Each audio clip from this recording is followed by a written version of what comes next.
Supreme court में याचिका दाखिल की है। वाराणसी से उम्मीदवार हैं तेज बहादुर और तेज बहादुर का नामांकन रद्द होने पर उन्होंने सुप्रीम कोर्ट का दरवाजा खटखटाया है। 19 मई को वाराणसी में होना है चुनाव। सीधे सुप्रीम कोर्ट की चौखट पर तेज बहादुर पहुंच गए हैं। 2 हलफनामे दिए थे, हलफनामे में डिस्क्रिपेंसी थी जिसके चलते उनका नामांकन रद्द हो गया था। एसपी बीएसपी यानी महागठबंधन के कैंडिडेट थे। प्रधानमंत्री के खिलाफ इन्हें प्रतीकात्मक रूप पर सिंबॉलिक लड़ाई के लिए उतारा गया था। हमारे साथ हमारे सहयोगी आशीष सिन्हा इस वक्त सीधे लाइव जुड़ रहे हैं। आशीष, तेज बहादुर ने क्या क्या मांग की है, क्या कुछ कहा है अपने पिटीशन में? आंचल, 1 मई को हमने ये खबर चलाई थी कि तेज बहादुर अपने नामांकन जो रद्द हुआ है उस फैसले को सुप्रीम कोर्ट में चुनौती देंगे और आज तेज बहादुर ने सुप्रीम कोर्ट में याचिका दाखिल कर दी। तेज बहादुर ने निर्वाचन अधिकारी के फैसले को सुप्रीम कोर्ट में चुनौती दी है। उन्होंने ये कहा है कि उन्हें जवाब दाखिल करने के लिए बेहद कम समय दिया गया, वो जवाब लेकर पहुंचे, लेकिन तब तक जो मियाद थी वो पूरी हो चुकी थी।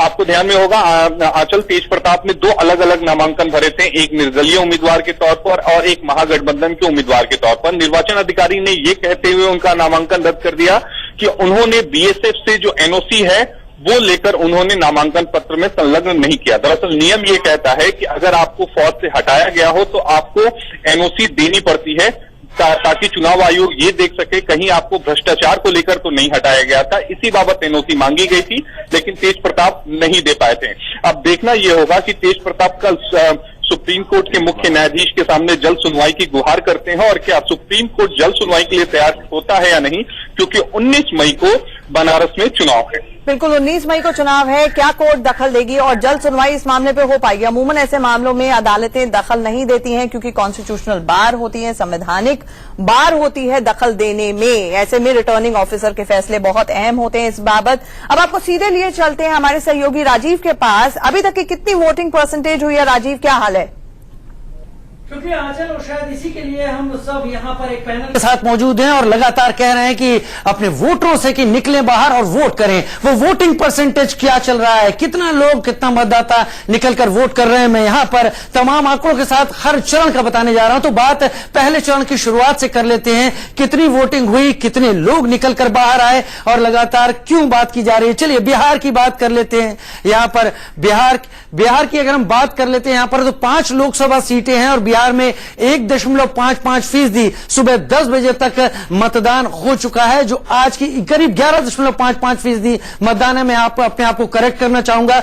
10 बजे तक ये मतदान का आंकड़ा बिहार की 5 लोकसभा सीट से निकल कर आ रहा है। और इसके साथ अगर बाकी जगहों की हम बात करते जाते हैं, जो बाकी स्टेट हैं, जैसे उत्तर प्रदेश भी है यहाँ पर, वहां पर भी हो रहा है। लेकिन अभी बात करें जम्मू कश्मीर की 2 सीटों की, जो कि अनंतनाग और लद्दाख की है, यहाँ पर 0.97% यहाँ पर मतदान हुआ है। हालांकि पुलवामा की घटना भी इस दौरान सामने आई है, जहां पर एक ग्रेनेड फेंका गया, लेकिन उसके बावजूद लोग निकल रहे हैं, मतदान कर रहे हैं। उम्मीद करेंगे ये आगे बढ़ेगा। साथ ही मध्य प्रदेश की बात कर लेते हैं। 7 लोकसभा सीट है मध्य प्रदेश में, 12.54% मतदान सुबह 10 बजे तक हुआ है। हालांकि अब हम 11 बज चुका है, 11 बजे में आ चुके हैं, लेकिन 10 बजे तक का आंकड़ा यह कह रहा है कि 12.54% मध्य प्रदेश में मतदान इस वक्त हो चुका है। और अब मध्य प्रदेश के बाद अगर हम बात करें तो राजस्थान की बात कर लेते हैं। 14.08% सुबह 10 बजे तक यह मतदान यहां पर राजस्थान की सीटों में हो चुका है। और राजस्थान के अलावा अब हम आगे जाते हैं और उत्तर प्रदेश की बात करते हैं। सबसे ज्यादा 14 लोकसभा सीट आ रही हैं, लेकिन यहां पर 9.86% मतदान सुबह 10 बजे तक हुआ है। उम्मीद करेंगे कि उत्तर प्रदेश का वोटर बाहर निकलेगा और इस आंकड़े को और आगे ले जाएगा। 5वें चरण का मतदान। और पश्चिम बंगाल की बात करें, 15.14%। आंचल, यहां पर देखने वाली बात यह है कि पिछली बार भी हिंसा हुई थी आसनसोल में, लेकिन मतदान सबसे ज्यादा हुआ था। और आज भी कमोवेश बैरकपुर से वैसी तस्वीरें निकल कर आ रही हैं, लेकिन मतदान अब तक ज्यादा है 10 बजे तक। झारखंड की बात कर लेते हैं। 4 लोकसभा सीट, 13.46% मतदान सुबह 10 बजे तक हो चुका है। तो ये सारी चीजें हैं और तमाम बातें यहां पर हमने जो बताई अब तक स्टेट के हिसाब से। लेकिन अब चरणों की भी बात कर लेते हैं कि चरणों के हिसाब से क्या चल रहा है। तो पहले चरण का मतदान है ठीक आपके सामने, यहां पर 69.50% पहले चरण में 91 सीटों में मतदान हुआ था। एक अच्छी संख्या, प्रतिशत एक अच्छा कहा जा सकता है, जो कि लोग बाहर निकले इस दौरान और निकलकर उन्होंने वोट डाला। इस दौरान लक्षद्वीप में सबसे ज्यादा 84.96% मतदान हुआ, जो कि एक मिसाल कहा जा सकता है। शायद लोकतंत्र में इतने ही मतदाताओं का बाहर निकलना एक श्रेयस्कर बात कही जा सकती है। दूसरे चरण की बात कर लेते हैं और आंकड़े आपके ठीक सामने। यहां पर 69.44% मतदान। पश्चिम बंगाल दूसरे चरण में 81.72% के हिसाब से सबसे आगे गया था। लग रहा है कि कांटे की टक्कर है पश्चिम बंगाल में, लिहाजा वोटर टर्नआउट बहुत ज्यादा निकल कर आ रहा है और ये आंकड़े दूसरे चरण के बता रहे हैं। अब तीसरे चरण पर जाते हैं यहां पर हम, और तीसरे चरण की अगर हम बात करें तो 68.40% कुल मतदान हुआ। असम में सबसे ज्यादा 85.11%। सर्व आनंद होगा शायद असम की सरकार के पास, वहां पर इतना ज्यादा मतदान हुआ है। एनआरसी की बात वहां सबसे ज्यादा हो रही है। देखते हैं मतदान किसके पक्ष में गया होगा। तीसरे चरण का ये पूरा प्रतिशत है जहां पर 117 सीटें सबसे ज्यादा थी। चौथे चरण की बात कर लेते हैं और चौथे चरण में 71 सीटें थी, लेकिन 65.51% मतदान यहां पर हुआ। और हालांकि यहां पर 82.84% मतदान पश्चिम बंगाल में आया। आसनसोल में बाबुल सुप्रियो के काफिले पर हमला भी हुआ था। तस्वीरें हम सब ने देखी थी, हिंसा पश्चिम बंगाल में हुई थी। और आज 5वां चरण का मतदान हो रहा है लगातार। आज भी वहां पर ज्यादा ही वोटिंग दिखाई पड़ रही है। अब 2014 की बात कर लेते हैं, जब पिछली सरकार अस्तित्व में आई थी। कुल वोटिंग 66.4% हुई थी। 4 चरणों में वोटिंग की बात हम कर रहे हैं। 68.21% मतदान हुआ था। तो कहीं बहुत आंचल इस पूरी कोशिश में ये जो प्रतिशत है ये अहम है, और शायद इसी को पाने के लिए हम लगातार कह रहे हैं अपने दर्शकों से, वोटरों से, निकले बाहर, अपना वोट दें, क्योंकि अगर आप वोट देंगे तभी आपके पास एक हक होगा कि आप सवाल भी पूछ सके। और टू आंचल। शुक्रिया राजीव। और हम एक बार फिर से अपील करेंगे, आप वोट देने के लिए जरूर घर से बाहर निकलें, चाहे जितनी मर्जी गर्मी हो, पहले वोट दें और उसके बाद खान पान करें। अभी की एक बड़ी खबर आ रही है, ब्रेकिंग न्यूज आ रही है, उसका रुख कर लेते हैं। पीएम मोदी और अमित शाह पर आचार संहिता के उल्लंघन का मामला। सुप्रीम कोर्ट ने शिकायतों संबंधी चुनाव आयोग के फैसलों को रिकॉर्ड पर दाखिल करने की अनुमति दे दी है। सुप्रीम कोर्ट बुधवार को इस मामले की सुनवाई करेगा। कांग्रेस सांसद की ओर से पेश अभिषेक मनु सिंघवी ने कोर्ट को बताया है चुनाव आयोग ने इन शिकायतों का निपटारा किया है, लेकिन मामला यहीं पर खत्म नहीं होता है। ये अभिषेक मनु सिंघवी का कहना है। इस मामले में सुप्रीम कोर्ट को विस्तार से देखने की जरूरत है और गाइडलाइंस तय करने की जरूरत है, ये कहा गया है अभिषेक मनु सिंघवी की तरफ से। उन्होंने ये भी कहा कि इसके तहत कितने वक्त में शिकायतों का निपटारा होना चाहिए, ये भी डेडलाइन चुनाव आयोग के लिए तय की जाए। चुनाव आयोग के फैसले में कारण भी दिए जाएं। और ये मामला सिर्फ आचार संहिता के उल्लंघन का नहीं है, बल्कि जनप्रतिनिधि अधिनियम के तहत भी आता है। हमारे साथ हमारे सहयोगी आशीष सिन्हा अपडेट देने के लिए जुड़ गए हैं। आशीष, यानी कहीं ना कहीं चुनाव आयोग कितने समय सीमा में तय करता है अपने फैसले, वो रीजन्ड ऑर्डर्स होने चाहिए और इसको लेकर विस्तृत रूप से सुनवाई की जरूरत है, ये मांग की गई है सुष्मिता देव और अभिषेक मनु सिंघवी की तरफ से कोर्ट में। बिल्कुल अचल, उनकी तरफ से ये कहा गया है कि भले ही अमित शाह और पीएम मोदी को चुनाव आयोग ने क्लीन चिट दे दी हो, लेकिन मामला यहाँ खत्म नहीं होता, बल्कि सुप्रीम कोर्ट चुनाव आयोग को एक निर्देश दे और खुद सुप्रीम कोर्ट एक गाइडलाइन जारी करे कि अगर ऐसी शिकायतें चुनाव आयोग के पास आती हैं तो उनके निपटारे में कितना वक्त लगेगा। लेकिन उससे भी अहम बात यह है कि अब सुप्रीम कोर्ट चुनाव आयोग के फैसले को परखेगा। सुप्रीम कोर्ट ने कांग्रेस को ये अनुमति दी है कि जो क्लीन चिट दी गई है पीएम नरेंद्र मोदी को और अमित शाह को, उसके रिकॉर्ड वो सुप्रीम कोर्ट में दे सकता है। सुप्रीम कोर्ट बुधवार को सुनवाई करेगा। इसका मतलब यह है आंचल कि बुधवार को सुनवाई बेहद अहम होगी। पूरी रीजनिंग बतानी पड़ेगी यहाँ पर कि आखिर वो कौन से आधार हैं कि जिन आधारों पर पीएम नरेंद्र मोदी और अमित शाह को क्लीन चिट मिली है, और साथ ही क्या ऐसे मामलों में गाइडलाइन बनाए जा सकते हैं या नहीं। धन्यवाद आशीष, ये जानकारी हम तक पहुंचाने के लिए। एक और बड़ी खबर इस वक्त आ रही है। लखनऊ में राजनाथ सिंह का एक बड़ा बयान आया है कि 2019 में फिर से एनडीए की सरकार आएगी, और राजनाथ सिंह ने यह भी कहा कि इस बार भी भारी बहुमत मिलने वाला है। ये विशफुल थिंकिंग है या सब्सटेंस है इसमें, ये आने वाले दिनों में पता चलेगा। लेकिन उन्होंने कहा क्या, सुनिए। मैं अपने लखनऊ के सभी सम्मानित मतदाताओं के ऊपर ही छोड़ता हूं, क्योंकि किसी भी प्रत्याशी का कैरेक्टर रोल लिखने का पूरा अधिकार इस निर्वाचन क्षेत्र की जनता को है, और जनता ही जो चाहेगी वो तय करेगी। हाँ, उस संबंध में मैं आश्वस्त हूँ कि भारतीय जनता पार्टी को स्पष्ट बहुमत तो मिलेगा ही मिलेगा। इस संभावना को नकारा नहीं जा सकता। एनडीए को 2/3 में जाएगी। और अब आपको सीधे लिए चलते हैं। नवजोत सिंह सिद्धू प्रेस कॉन्फ्रेंस कर रहे हैं, क्या कुछ कह रहे हैं सुनिए। उस पे एम्फसाइज करके जो झूठ पे झूठ रहे हैं और कह रहे हैं कि कुछ हुआ नहीं है, केवल दिखाया गया, बातें बड़ी हुई हैं। लहर जो है वो है तो सही, लेकिन झूठ की लहर है और इसमें पीएम मोदी डूब जाएंगे। अब इसमें सच्चाई क्या है, हमारे साथ रमन साहब भी जुड़ रहे हैं, इस चर्चा में हिस्सा ले रहे हैं। रमन साहब, ये भी कहा गया अभी नितिन गडकरी साहब की तरफ से कि गंगा लगभग अविरल हो गई है, केवल कुछ जगहों पर समस्या है। कानपुर से इलाहाबाद तक का उन्होंने जिक्र किया और जिक्र किया उन्होंने हरिद्वार तरफ जो गंगा है उसका। क्या आप लोग संतुष्ट हैं गंगा को लेकर, जो काम हुआ है उसको लेकर? देखिए, ये सरकार कभी भी संतुष्ट नहीं होती। जो संतुष्ट हो गया वो जड़ हो जाता है। हम लोग चेतन हैं और हम हर विषय के ऊपर चेतन हैं। जहां तक बात आती है सिद्धू साहब की, उनकी एक मस्करे की एक पहचान है। कभी कुछ कहते थे, मस्करे की पहचान थी जब आपकी पार्टी में थे या अभी? देखिए, आज ऑफ लेट उन्हें जरा कॉमेडी शो में ज्यादा रहने की आदत हो गई। नहीं, कॉमेडी शो में वो शुरू से हैं। नहीं, कॉमेडी शो में ऑफ लेट ज्यादा रहे पिछले 5-7 साल में। और उसके साथ साथ कहीं कपिल शर्मा का, कहीं राहुल गांधी का साथ, तो खरबूजे को देख के खरबूजा रंग बदलता है। लेकिन फैक्ट यही रहता है कि आज तक जो एसटीपी के यूनिट्स वहां होने चाहिए थे, जो कभी सोचा भी नहीं गया था, उनको चालू करना, उनको बनवाना, उनके ऊपर काम चालू करना, बहुत सारी जगह डीपीआर होना और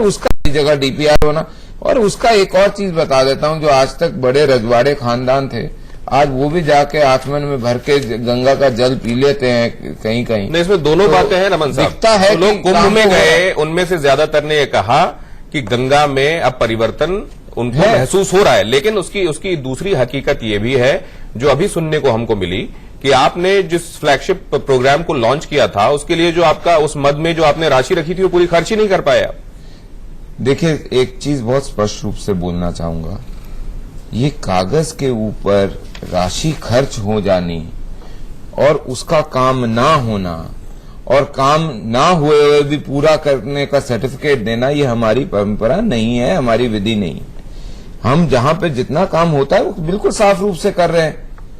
अगर आपको एक प्लानिंग के अनुसार काम करना है और आप एसटीपीज बना रहे हैं, आप ट्रीटमेंट प्लांट्स बना रहे हैं, आप चीजों को पक्का कर रहे हैं, तो जो काम हो रहा है आप उस पर खर्चेंगे। नहीं, लोग ये कह रहे हैं कि कॉस्मेटिक ज्यादा होता है। साबरमती रिवर फ्रंट का भी वो हवाला देते हैं, कहते हैं कॉस्मेटिकली किसी एक जगह को कहीं पर स्टीमर चला देना, कहीं वाटरवेज के हिसाब से चीजें दिखा देना, लेकिन गंगा को साफ करना, ये जो संकल्प लिया गया था, इसमें कथनी और करनी में फर्क। मैं आपको एक चीज पूछना चाहूंगा। और इतना ही नहीं, साबरमती में तो प्रधानमंत्री का प्लेन भी उतर गया। जी, मैं आपसे एक चीज आपके साथ बोलना चाहूंगा। गुजरात चुनावों के दौरान सी प्लेन जब उतरा था, उसमें भी शिकायत हुई थी चुनाव आयोग में। मैं ये चीज समझना चाहूंगा कि ये चीज आज तक क्यों नहीं एक विषय आया डिस्कशन का पिछले इतने सालों में, कि गंगा के अंदर या यमुना नदी के अंदर जिस प्रकार से आप सीवेज डंप करते हैं, उसके ऊपर क्या प्लानिंग है? किसी सरकार ने इस तरफ काम क्यों नहीं करा? नहीं, क्यों इसको एक वॉर फुटिंग पे नहीं लिया गया?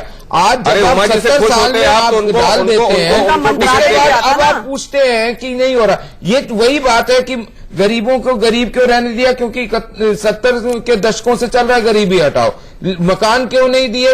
आज तक अमेठी में कच्चे मकान पड़े हुए हैं, एमपी लाइट फंड वहां भी खर्च नहीं होता। लेकिन जो पूछना है वो आप इस सरकार से पूछेंगे कि 5 साल में आपने जादू की छड़ी क्यों नहीं फहराई। नहीं, सरकार में आप है तो सवाल किसी और से थोड़ी पूछा जा सकता है।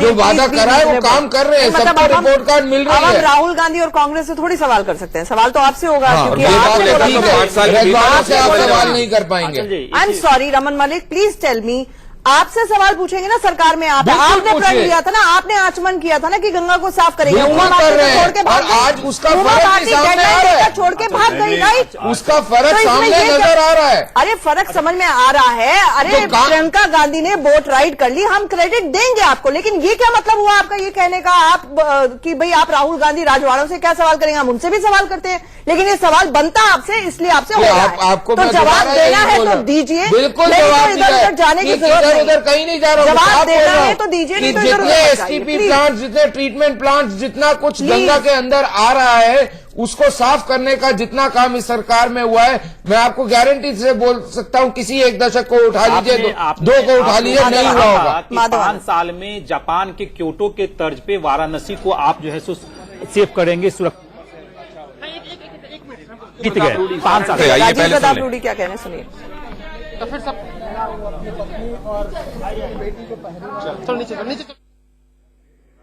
कोई भी प्रत्याशी चुनाव लड़ता है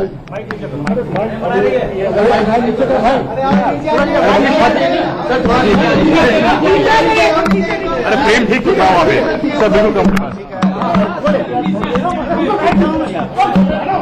कोई भी प्रत्याशी चुनाव लड़ता है, चाहे किसी पार्टी का हो, वो चुनाव जीतने के लिए लड़ता है। परिणाम जनता देती है और परिणाम आज शाम के बाद से आपको अंदाजा मिलने लगेगा। मुझे विश्वास है सारण की जनता के ऊपर, देश के प्रधानमंत्री नरेंद्र मोदी के अच्छे काम के ऊपर, बिहार में नीतीश कुमार के काम के ऊपर मुझे लगता है परिणाम अच्छे होंगे। लहर कुछ लग रहा है, कुछ लहर इस बार आप देख पा रहे हैं? 2014 में तो जबरदस्त लहर थी, इस बार कुछ महसूस कर पा रहे हैं आप? वो आप लोग बेहतर समझ सकते हैं। ये दामाद जी ससुर साहब से नाराज है, आपको लग रहा है उसका फायदा पहुंचेगा? दामाद जी ससुर साहब से नाराज है, उसका कुछ फायदा पहुंचेगा? आपका सवाल, मैं किसी के परिवार पर कोई टिप्पणी नहीं करता हूं और fight is a fight and I think it's been a reasonably good fight and मैंने बीच में एक बयान सुना था उनके परिवार के किसी सदस्य का और उन्होंने कहा कि ये मेरे परिवार का सीट है। मुझे मेरे दिमाग में तो ये है कि जागीरदारी तो बहुत पहले समाप्त हो गई, पॉलिटिकल जागीरदारी ये कब से है, तो शायद इस बात का मुझे चिंता हुआ। मेरे बाद भारतीय जनता पार्टी का कोई भी व्यक्ति चुनाव लड़ सकता है, एनडीए का कोई चुनाव लड़ सकता है, लेकिन राष्ट्रीय जनता दल के नेता कहते हैं कि ये मेरे पिता का सीट है, मेरी मां का सीट है। कम से कम ये सारण के लोगों को बहुत पसंद नहीं आता है। जहां तक उनके पारिवारिक मामले हैं, मैं उस पर कोई टिप्पणी नहीं करना चाहूंगा और बस इतना ही। पिछले बार आपके साथ न्याय नहीं हुआ, इस बार लग रहा है न्याय होगा? मुझे तो नहीं पता है कि कब अन्याय हुआ और आज का महत्व ये है, आज का महत्व ये है कि नहीं, इस बूथ पर 3 जनरेशन वोट कर रहा है। जी, तो सारण से उम्मीदवार है राजीव प्रताप रूडी। अभी हम उमा भारती की बात कर रहे थे, नमामि गंगे प्रोजेक्ट की बात कर रहे थे और राजीव प्रताप रूडी भी उन मिनिस्टर्स में से एक हैं जिनको स्किल इंडिया दिया गया और बाद में वहां से उनको हटाया गया। हमारे साथ संजय चोकर साहब जुड़ रहे हैं कांग्रेस की तरफ से। संजय चोकर साहब, मतदान जारी है, 5वां फेज, आप लोग कितने कॉन्फिडेंट हैं? क्योंकि आपके कई बड़े नेता जो बयान दे रहे हैं उससे ये लगता है कि अंदर ही अंदर आप लोग ये मान रहे हैं कि अभी नहीं, अभी आगे।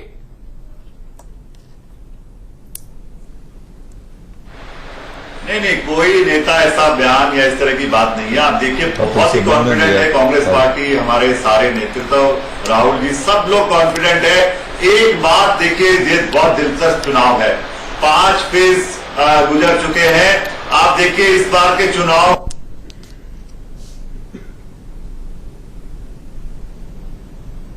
लगता है कुछ ऑडियो में दिक्कत हो गई है संजय चौकर जी। आवाज हम तक नहीं पहुंच रही आंचल, लेकिन जनता तक पहुंची होगी, पता नहीं कांग्रेस की आवाज, पता नहीं कांग्रेस की आवाज, बल्कि न्याय को पहुंचाने के लिए यहाँ पर प्रियंका गांधी को लेटर्स लिखने पड़ रहे हैं। मनीष कुछ बहुत अहम कह रहे हैं। सॉरी मनीष।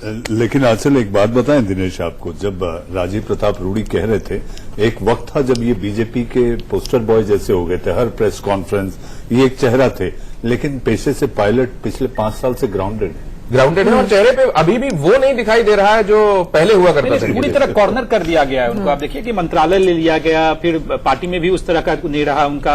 और सारण की सीट बड़ा इनके लिए अहम है, क्योंकि सारण का सीट पारंपरिक रूप से जैसे वो आरजेडी का रहा है, देखा जाए तो वहाँ। लेकिन पिछली बार राबड़ी देवरी को 40,000 से ज्यादा वोटों से हराया था। आरजेडी के चंद्रिका राय खड़ा है और कांटे की टक्कर है, लेकिन अंडर परफॉर्म